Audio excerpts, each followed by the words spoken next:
Hello there, sir. How are you? Hey, I'm here. I know. And you know what? It feels really weird to do this now because if anybody's been paying attention, and we do have some people paying attention, this is the first time in like a month where we've been recording with our usual set again. And by set, I mean we're at home. And for anybody who may have forgotten, so we did we did two shows actually officially in WLPC in Phoenix. We did the Sunday night recording or Monday night. I think it was Monday night recording, which was our show for that week because we had no other show in the can. And then we did a live stream on Wednesday night, which became our episode for last week. And this is going to be episode 4 tomorrow. But we haven't recorded. It's actually kind of weird not recording right next to you, even though we're side by side on the screen. It's kind of weird. And I laugh because as I was queuing everything up to hit record, the software was still set to do record and stream, so we almost went live unplanned. So this is the danger of not. I mean, you figure we haven't recorded in about 2 weeks, so it's a little. I don't want to say rusty, but it's like a bike. It comes back really fast if you haven't ridden one in a while, but at the same point in time, there's a little bit of rust. So, well, after our last 2 episodes, I mean. Sure, par for the course, I'll be honest with you. I completely forgot about that one that we did in your classroom. Like that's true. Like that was that. As far as I'm concerned, and we'll get into this in a second. That was like last year. Like that was just like. It does feel like a while ago. It does. That was a minute ago. That was a while ago. But yeah, so honestly, I was looking at. I can't remember if I was looking at the statistics or I was looking at one of the social media posts from the Ruckus Twitter account, and I saw that. I'm like, when did we record that? I'm like, I don't remember. I'm like, oh yeah, that. Because folks, I mean, at the end of the day, the theme of this week's show is going to be life after the conferences, and I say conferences plural. You didn't miss it. There wasn't more than one WLPC, even though it felt like 2 conferences for me because I was there for the entire stretch of it. But Jim actually spent last week in Barcelona doing or handling Mobile World Congress. Yep. So we're going to kind of get into life after the conferences. And then we're also going to touch on, I'll mention it now, but we'll touch on it a little bit later. Right at the end of Mobile Wireless LAN Professionals Conference, literally the Friday everybody was going home, AFC became a thing. So that's a really big a deal that we've been waiting years for, effectively. Depending on how you want to put it, but years officially. So we finally have that. I think it's provisionally or conditionally approved. So it's basically a thing, but I guess there's always that, government or regulatory statement that says it could always kind of change on a dime again. But for right now, AFC is a thing. That. Yeah, we'll get into that. So yeah. So it's been a while since we've actually recorded at home, which is kind of crazy because I'm like, wait a minute, I've got my camera, I've got lights. So I apologize to everybody that saw us while we were in WLPC or you watched the video of when we were in Phoenix and the lighting was atrocious. The lighting on the live stream was really bad. Jim and I were actually just talking about this before. I apologize, but it's one of those things where we had this great idea and full disclosure, we cooked this up. I feel like we've been cooking this up since like October of last year. Like we were debating if we were going to do the vendor event, and then we're like, well, I don't know, like not to get into all the nitty gritty stuff because everybody doesn't need to know it, but we were like, what if we do a live show? And we're like, it's really, really great. And honestly, so just setting the table right, I taught a deep dive and a boot camp. You taught a boot camp, a deep dive. We had the party deal that was going on. And just everything going on, everything was, and you were talking, that's a big deal. You were still working on your presentation in the middle of the week. And I think the thing that we were most panicked about after we really got into it was the live stream. Yeah, but let's back up a little bit. And sure. Because some people might have missed all the weird recordings we did in the live stream and stuff like that. Every recording we do is weird. Let's be honest. Yeah. Touche. You got me.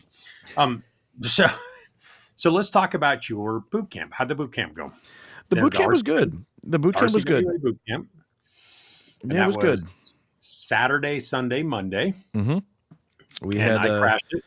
We did have a guest instructor for. You didn't come in as much on Sunday as I initially had thought you would, based on last year's schedule. But I think you were a little bit busier with stuff on Sunday, which is fine. Yeah. you came in and made up for it on Monday. The class enjoyed having you, as far as I could tell. Everybody was pretty happy to hear from you, and I spent all of Saturday and Sunday like teeing stuff up. I'm like, trust me, Jim will have his own thoughts on that. We'll wait till he's in, and so we kind of had some stuff queued up. But no, we had a good group of. We had one customer, and the rest of the class was partners. Mm-hmm. They were happy to have it. It was sort of a unique class this time. We had, I had my deck from last year that was all prepped and cleaned and ready to go. And I had a couple things that I missed from fixing. It just happens. But I think the day or two before, the brand new RCWA version 2 came out. So there's a new test, there's a new exam. The requirements or the what's covered is a little bit different, and had basically flew to Phoenix having just barely gotten my hands on the new deck myself. Did not adapt it for the class, but did teach to the new stuff. And I actually, while I'm saying it, I actually did take the test myself about a month ago at this point, and I passed. So I'm being lazy. I'm not going to hit the sound effects, but it was actually nice to have taken the new class, the new test, to be able to speak to it. No, I didn't give any answers away, but it was nice to be able to have that information, if you will, the experience to be able to impart on the students to say, like, it's realistically something you could expect to see on the exam or not. Like, this is something you need to know. This is something that you want to know, because and they got really good at it. They were like, oh, that could be an exam question. I'm like, I'm not going to tell you. I'm not doing dumps or anything like that. But no, it was a good class. They were very, very in tune. I'm looking forward to hearing, hopefully, from some of them that take the exam and pass. But no, it was a good class, and I'm looking forward to doing it again. I would love to be able to teach it at another WLPC, perhaps Prague, if we've got the appetite from the European folks. I don't know that we've got the market or the interest, and I certainly cannot speak Spanish, so I'm not sure if the other WLPC offerings are in the cards, but Prague, if not, and hopefully Phoenix the next year. But it was good. Yeah. And then, let's see, then the conference started Tuesday with registration. Well, registration was Monday, but we're trying to forget that. Wait. Oh, yeah. That was, man, that was much harder than. So, full disclosure, John and I were assigned to, or not assigned, I guess. Well, John volunteered. I was voluntold by John. No, we were both voluntold. Oh, okay. Thank you, one person who will remain nameless. But it was the 10th anniversary of the first WLPC, and so the registration was probably much more chaotic and much bigger and much crazier than anyone that I've ever been to. And so that was sort of an experience that I'm kind of glad it's probably over with, because that was kind of crazy. I'm happy to be able to help out. I'm happy that we're both seen as people that have been to enough of these and are mature enough to do something like that. But I definitely, and you said it during the live stream, and you said it a few times to me in private. You almost kind of want to go back to being just an attendee, where you've got no responsibility. Like, I mean, I remember 2017, my first WLPC. I showed up. I got my badge for my boot camp, and I kind of basically I lingered for a couple minutes, and then I went back to my room, and that was it. And then I was just in my room on a Friday night, and then I came out of my boot camp. I got my bag. I think I mingled for a couple minutes because I didn't know anybody, and I really was more of an introvert at that point. And I went back to my room. Like, there's a theme here. And since then, like every registration, I don't like. I think last year, I think I wound up. Cheryl Connell was out for a boot camp as well, and she and I wound up talking till like 9 o'clock at night. Just everybody's leaving. The bars are closing. The pop-ups they had, and the same thing happens on Monday night, right? The food trucks close. You're like, oh wait, I didn't even eat, and that's sort of how it goes. It's great conversation. I wound up talking to. We had a couple of my customers were out there. You catch up with people you haven't talked to in a while, and it's a really good experience. Not a complaint at all, but it's definitely one of those where you go, there's how the other half lives, right? Like you miss that to an extent. Like it's just kind of, but no, it was good. I think one of the things we need to get better at is learning we just have to order food in because this is now the third year in a row that I have not eaten dinner on registration night. Well, see, I just do Uber Eats late, and I had to do it a couple Right. times. Literally, and I mean, I'm getting ahead of myself, but the last night of the conference, I was literally sitting there talking to a wireless engineer from Apple, and we were just talking. We weren't talking Wi-Fi at that point. We were talking cars, to be honest. And I'm like, all right, it's getting late. I'm getting hungry. I'm getting hangry. I've got to pack. I literally ordered, like, while I'm sitting there, I'm like, I'm not being rude. I'm ordering food. And I said, when it's about to be here, I'm going up and getting it. So, Yeah. whatever. But so no, but it's a whirlwind week. Like I said, you forgot we even recorded. So I think we'll talk about our deep dives. Let's do deep dives real quick. Sure. Mine went pretty well. I mean, I had a good turnout. We had good discussions. Good now, and I think I might backtrack a little bit because I said that I was actually going to. This was the last one, and I was just going to retire it. I think I'm just going to put it on hiatus and see what happens over the next 12 months and see because Fernay Munoz and I have come up with an idea, and I might be teaching it again in a different one, just because turns out we have some extra gear. So we're gonna work on that. We're gonna see how that plays out for us. But so it was very much a relaxed thing, and I think we had a good time, and everybody seemed to enjoy it, and so that was good. Your deep dive, the first time doing it, I've been there, I've done that. It's you get done like the first time I taught my antenna one.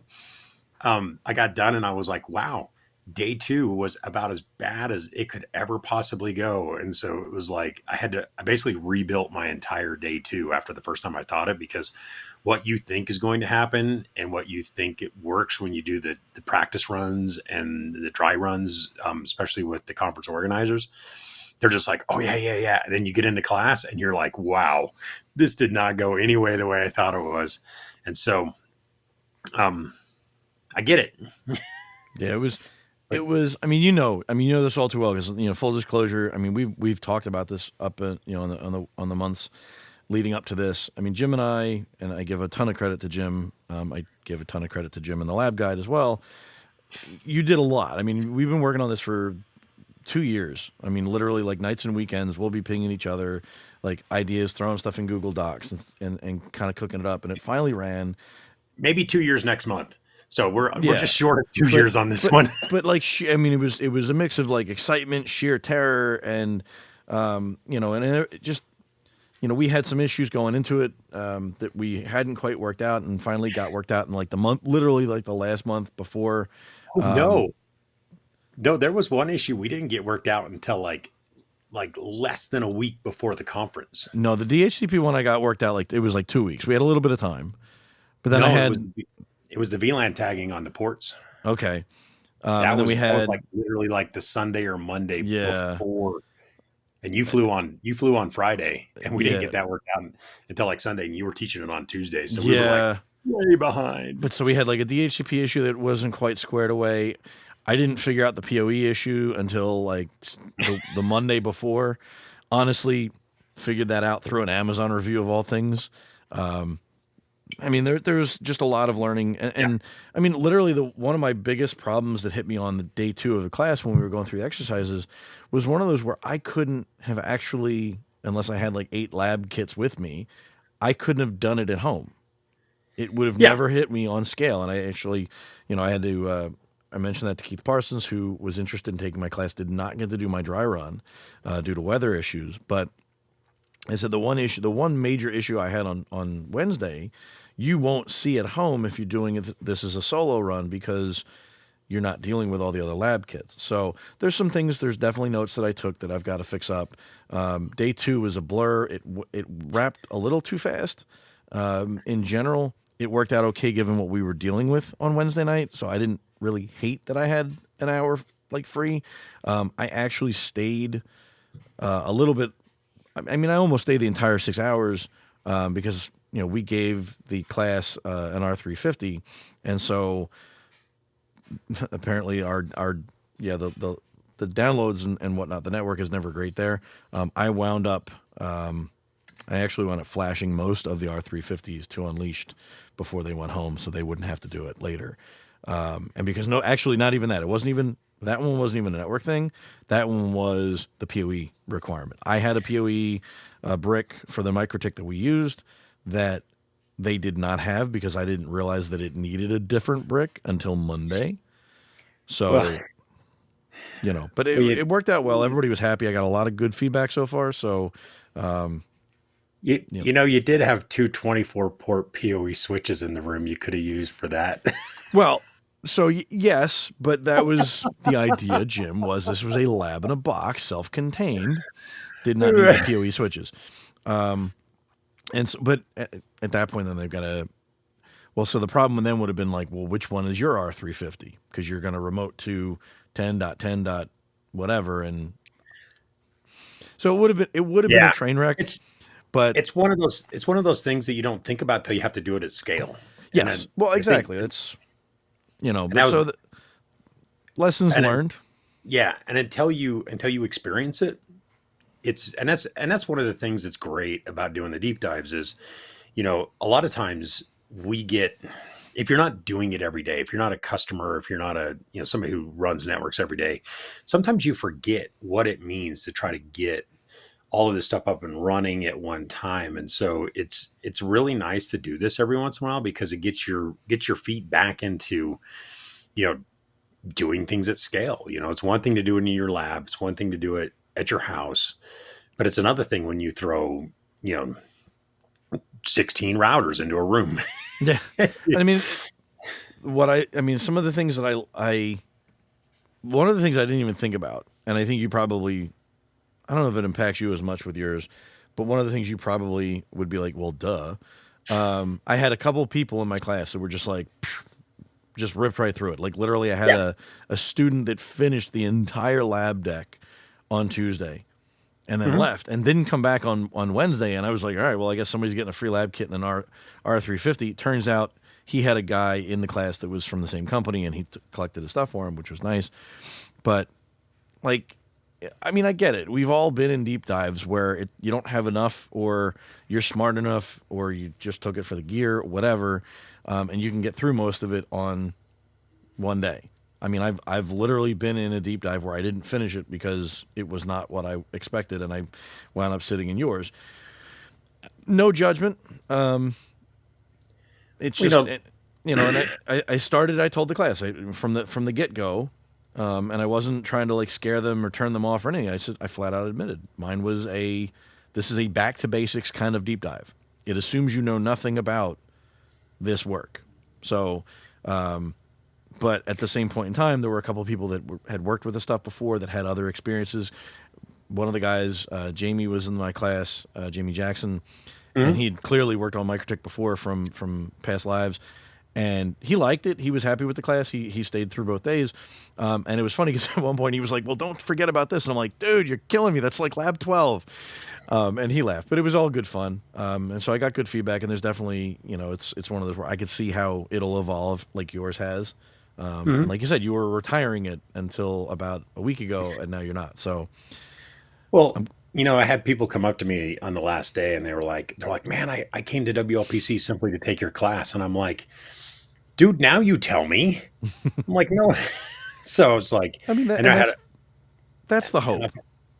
It is. And so, but but back to your point, like last year I had somebody to take my class and I literally told them when they walked in on day one, I was like, dude, why are you here? And this is somebody that actually had taught a deep dive a few years ago, not on this topic, but something very similar. And so I'm like, dude, I said, this is not the class. And he's like, you know what? He goes, I just wanted to come and hang out. And he goes and just play around. And, I had some other people in the class and they were same thing. They just wanted to come and hang out with other people. And yeah, they might show up late. They might leave early, but you know what? For the most part, they know what they're getting into. And so I've learned to not worry about that anymore, because WLPC is not so much about,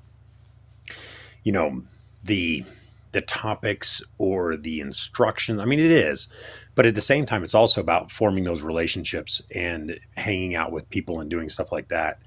And so I'm hoping that as we go forward with WLPC, one of the things I'd really like to see is more focused on sort of the people and less about what crazy thing did I come up with that is going to increase my stature or my cachet within the community, and just more like, hey, you know what? These are cool things I've been working on and I just wanted to share, whether or not it means that I get more Twitter followers or more recognition on other social media sites. I really kind of hope we can get back to that. And so, it is what it is. So we'll see how things go forward. But Yeah, I mean, this year we still have 2 more C's to cover, and we've spent. Yeah, well, WLPC was the only one we were both at, so Well, yeah. I'll close my whole boot camp, our deep dive thing, with just one last thing. The biggest thing for us was your leadership was gracious enough to get us the R350s. I did a quick poll, unscientific, didn't take any measurements, but I think about half the class probably took it because there was an R350 involved, which is funny, and I'm happy that we were able to sweeten the pot. But the cool thing was that was people that took the class because they wanted the free AP, because geeks at conferences like free stuff. But it was a way for us to get, I mean, I guarantee some of those people had never touched a Ruckus AP before, and they all went home with one, which was, if nothing else, like if my class was a complete train wreck, they got a running R350 to take home with them. So I think that was pretty cool. And like I said, I hope to teach it again. We'll see. Yeah, and that was the whole point of it, was to try to, I guess, impress upon people that you don't need a 19-inch rack mount device or a giant, 2-kilogram AP to be able to get really good stuff out of it. And so it was this idea that, hey, you know what? It's what's the saying? And you're going to crucify me. It's not the size of the dog in the fight; it's the size of the fight in the dog, or something like that. Yeah, I wouldn't crucify for it. That's fair. So after we finished our boot camps, or I'm sorry, deep dives, I will conflate those two for forever. You will. But we both ran, quite literally, from our classes to our live stream. Mm-hmm. And I know the people in the room enjoyed it.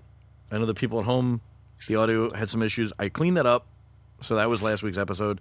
As I told Jim, I learned the hard way that you can't hook certain things up to a hub and then to your computer, and there's no warnings about it. Everything looked fine. First time trying that in that particular configuration. Lessons learned for next time. And yes, as I was sitting in the airport waiting to go home on Friday, Thursday, I was writing those notes. So if ever we're graced with the ability to do it again, hopefully we don't repeat a lot of those same mistakes. But it was fun. Yep. Yeah, it was a good time. It's always fun, nice to meet with people and have the conversations and stuff, because, I mean, like I said, the presentations are recorded, and the daytime presentations are recorded. They're now on YouTube, so we should probably link to my presentation. There's also they did some spotlights. I haven't had a chance to look because of the second C that we're going to get here in the last couple of minutes. Nice segue. But we do have a couple of other Ruckus people that were there that did talk, and we'll add those links in the description. They did some spotlight sessions, so I need to go watch those. But you go because of the people, you go because of the relationships, and that's. So I was going to say, you were speaking of the other C in the interest of time. So where were you last week? You went to the beach, didn't you? It's funny. You could see the ocean from your room. I know. I could kind of see it, but I learned that the very last day, that if I were to walk out of my hotel room and make a left and go like 2 rooms down to the end of the hallway, I could see the Mediterranean much better than I could from my room. And so I was kind of joking with somebody. I said, I saw the Mediterranean like 3 times, once when we flew in, once when we flew out, and then once from the end of my hallway, but I never actually made it.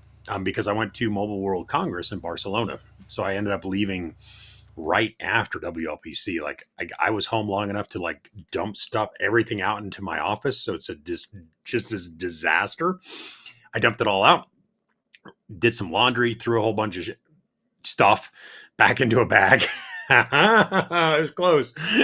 Threw a whole bunch of stuff back into a bag. And then I set off for Barcelona, and went to Mobile World Congress, which, I thought I'd been to some big conferences. Yeah, the amount of people I've seen on like LinkedIn and Twitter that were there, and just seeing some of the pictures, it's just crazy. Well, to give you an idea, there was a vendor, not us, who had 750 people working their booth. That's bigger than some vendors. Like, did they leave anybody home? I mean, I suspect somebody had to be, but yeah, Wow, they that's a had lot. they had 750 people working at their booth. That's crazy. I mean, that's insane. It's I think they said there was like 85 to 88,000 attendees. That's And nuts. and so I got to meet a lot of people. And that was interesting. Again, it's I can talk to you about our solutions. We've done it on here. We've done it on a couple of different things, and that's one thing, and that's fine and dandy. But you know, it's in these conferences. It's all about that face to face meetup. I'm already talking with somebody about who used to be a Ruckus partner, and now after having these discussions, they want to come back. They want to. I was able to explain things and answer questions for them, and my voice is shot, which is why I'm actually working on a cough drop right now after I ran out of my coffee. So it was being able to explain things and answer those questions face to face, and is, I think, something that might have been lost. A few years ago around this idea we can do everything over Zoom. You're never truly engaged when you're on Zoom. I'm writing notes, I'm working on my cough drop, I'm not paying attention to you, stuff like that. And I think, and so getting back to that face to face, I was able to meet a lot of people and help them sort of understand and explain. I met a guy who's a student at a university in Europe, and dude, guy came to the booth 3 different times to talk about Wi-Fi, and it was talk about Ruckus, it was talk about that, but he wanted to just talk about Wi-Fi, and he wanted to learn. And so it's stuff like that that really sort of, not only is it about the brand, it's also about, our knowledge and how Wi-Fi works, and being able to share that with people, whether or not they buy our products, which you should, because they're awesome and we'd appreciate it. But at the same time, it's also about, making sure that people learn, people understand, people grow. And so there's that aspect to the conferences that really makes it interesting. So while, there was a ton of people and I barely met, a fraction of them, it was still fun to meet people and talk to people. But I will tell you what, on the last morning, it was like 6 point something miles from the hotel to the venue. It took us 90 minutes on the bus. Wow. Yeah, you want to talk like, look, from a dude who grew up in like the mountain west of the United States where traffic isn't a thing, taking 90 minutes to get 6 miles. Sounds like you were in New York. I don't even know if New York's that bad. I mean, it can be.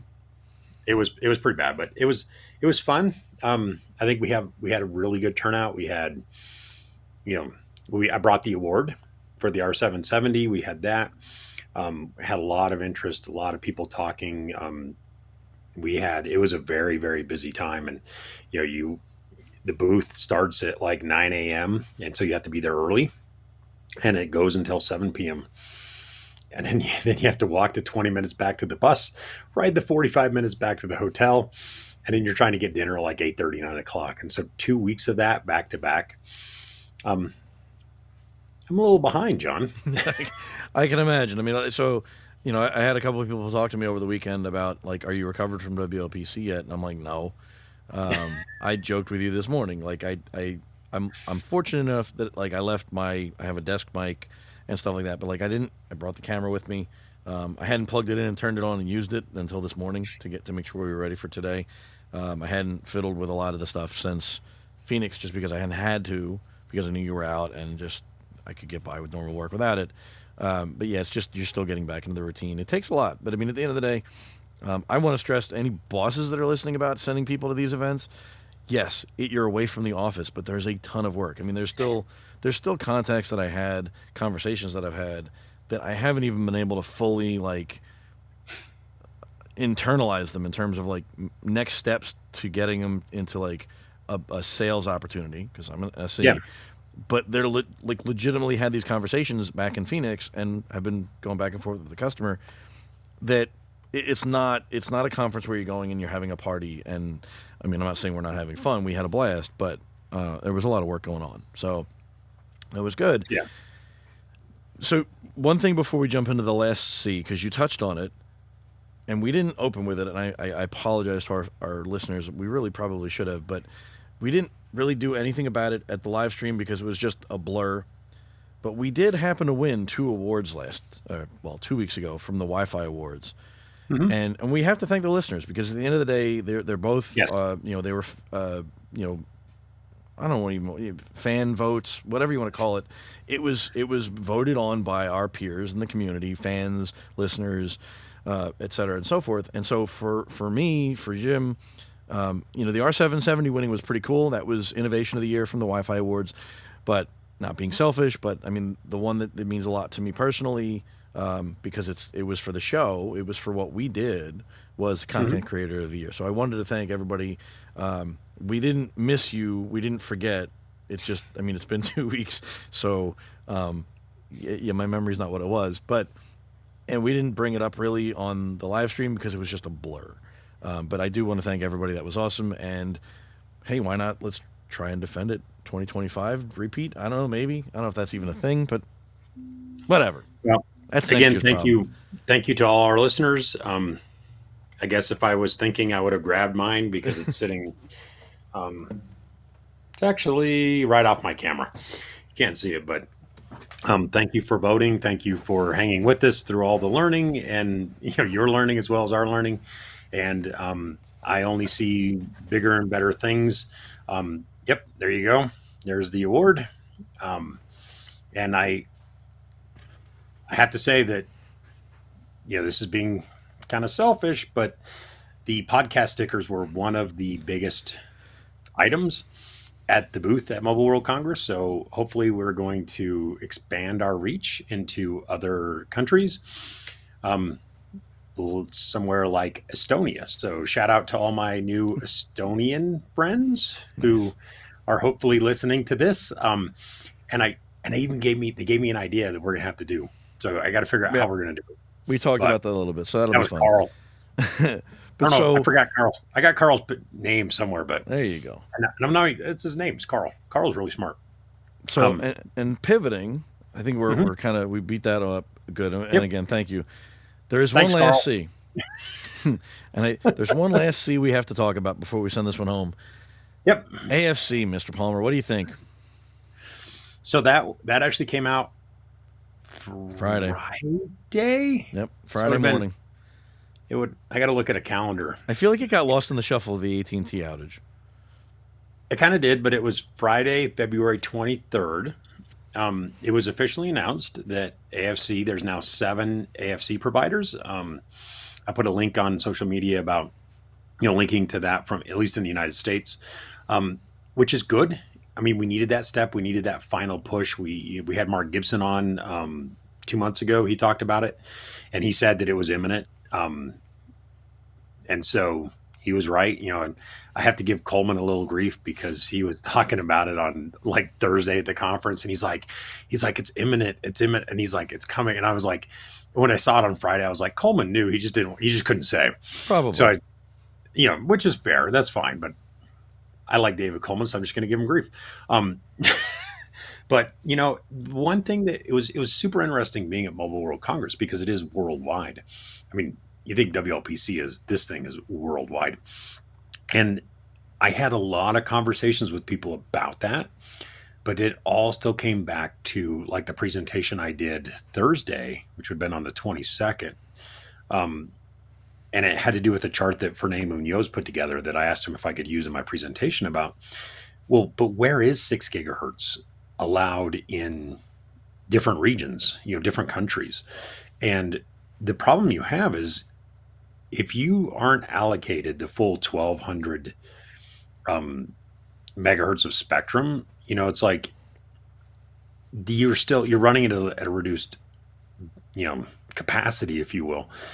And then just because the USA has it doesn't mean that like in Europe, ETSI, as far as I know, there is not much conversation about, doing standard power and Etsy right now. And so I mean, you think you're jonesing for it here in the States.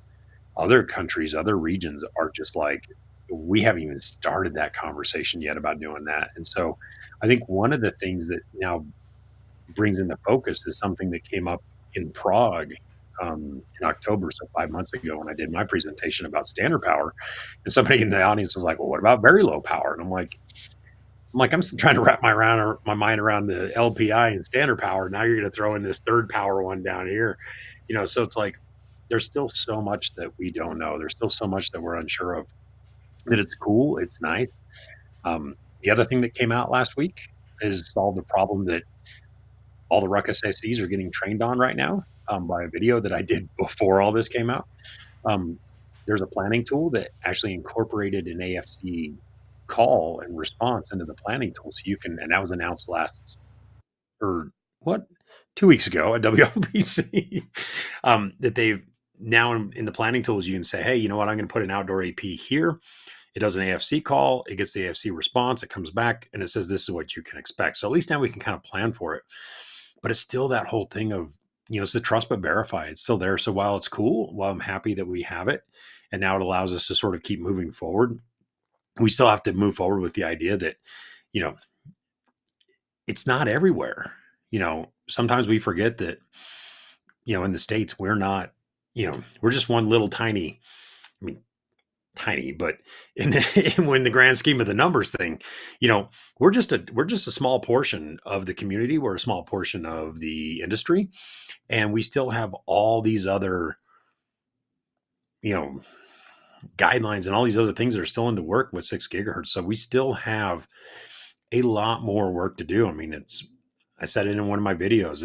It's just simply, it's simple math at this point. 6 gigahertz was officially, even possible in 2020.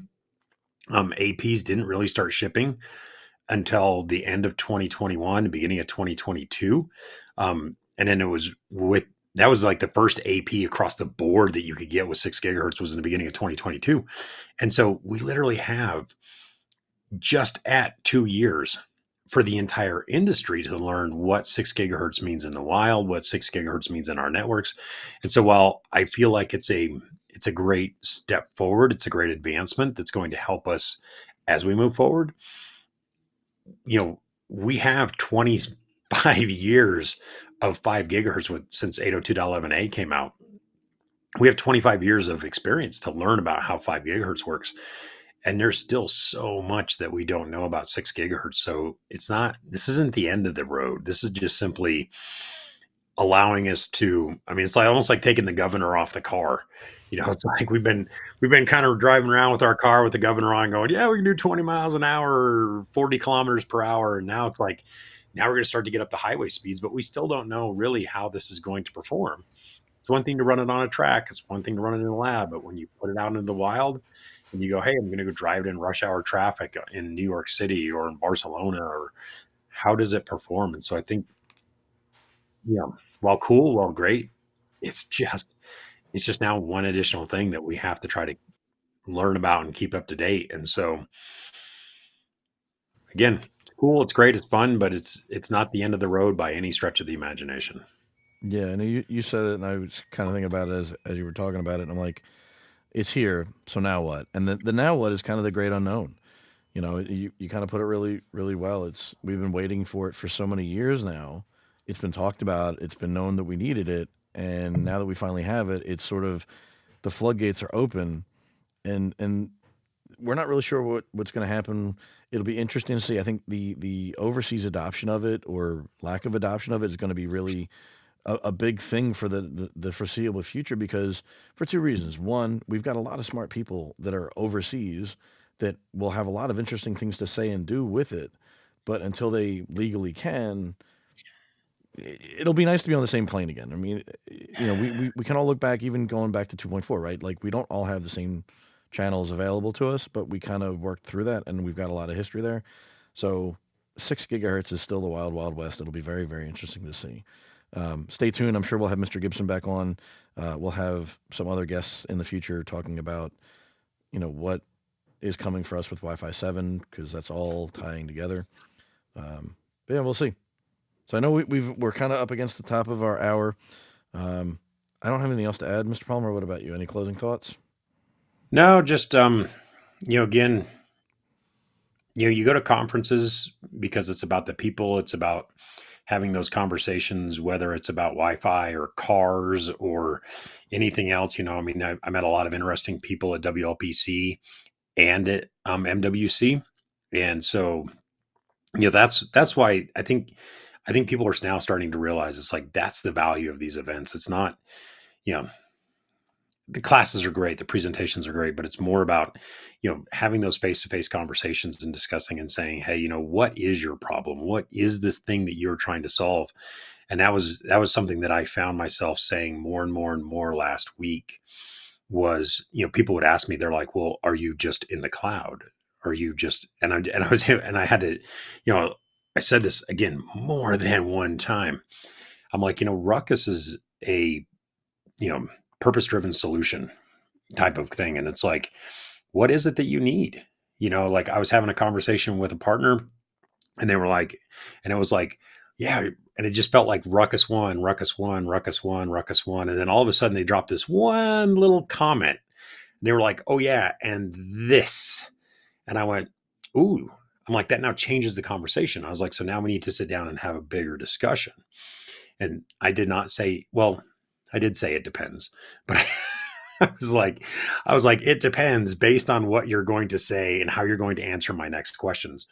And so there's a lot of value in that. And so again, who knows what it's going to hold, but I've left these two conferences with, like you said, so many thoughts running through my head and so many, it's like, where do we go from here? How do we actually take all that and distill it down? Because it's not, the discussions, the presentations are good, but it's all about meeting with people and solving their problems in a way that works best for them. And so, we'll see how the rest of the year goes, but I think I'm going to be recovering from this one for a while. Yeah, I was going to say, it should take you at least a week or two, but we'll see. We'll see. All righty, sir. We will, thanks for listening, and we'll catch you guys on the next one. Yep. See you guys later. If you want to contact the show directly, you can email us using the address ruckcast@comscope.com. To learn more about Ruckus products and services that we may have talked about on this or any other podcast, please check the links in the About section of the show.